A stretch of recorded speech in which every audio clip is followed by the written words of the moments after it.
first tip, start small, but make it structural. What do we mean? We highly recommend you to pick maybe one high friction, but a mission critical workflow and try to redesign it end to end with an AI first lens. There was a question around that in the chat.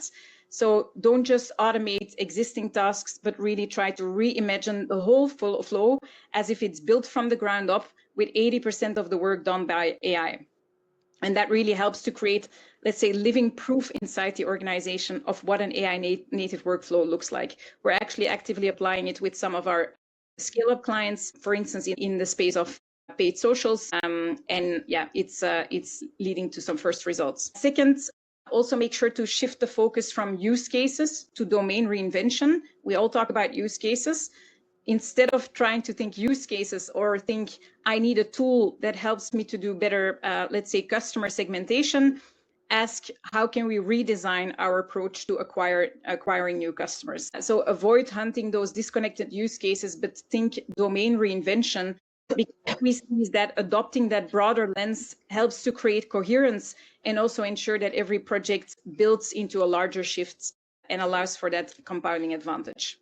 And then third, remember that workflow and process redesign, Naomi already touched upon it, are the single biggest chance to clean the house, meaning rationalizing your technology stack, embedding stronger data governance, higher data quality, tighter access control. So also for those companies that are operating in very heavily regulated industries.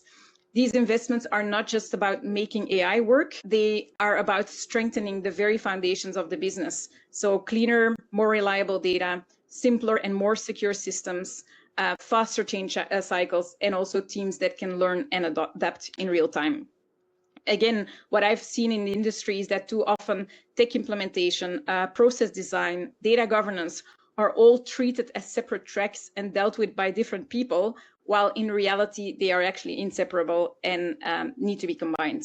And so that's exactly what an AI first transformation does. And it makes the business case very clear. It's the moment to eliminate your shadow IT, duplicated tools and fragmented licenses and replace them with a more future-proof foundation. And then finally, most importantly, I guess, make sure that everyone in the organization and especially sponsors and stakeholders understands that real cost savings and productivity gains and ROI only materializes when AI is paired with process redesign. We see that those expectations are largely absent. And so it's clear that it's important to set those expectations from the get-go. So AI is not a plug and play solution. Finally, it's a general purpose technology that only delivers real returns when companies are willing to rewire how work gets done.